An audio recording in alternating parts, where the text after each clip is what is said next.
So you get that interview question, right? Design Netflix. It just feels impossibly big.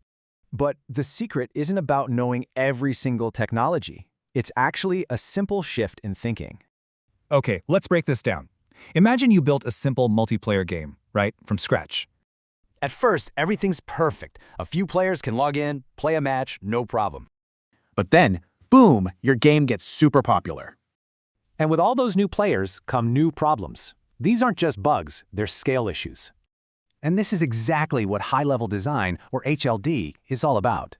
So let's rethink that Design X question. It's not about a perfect product, it's about your process. Exactly. They just want to see how you think. It's a logical journey from understanding to improving. To do this right, you need some ground rules. And that always starts with requirements.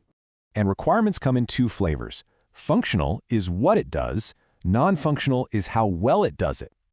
So for our game, seeing your rank, that's functional. But loading it fast, that's non-functional. Look, you can't solve everything at once. That's why the next step is so important, defining your scope. So many people make this mistake. They just start listing buzzwords like Redis or Kafka. The real pro move? Start with the absolute simplest thing that could possibly work. Then, from that simple starting point, you ask the most powerful question in all of system design. This one question changes everything. It's going to find every single weak spot in your system. And just like that, you find the pressure points. A slow database, delayed matchmaking, lagging chat.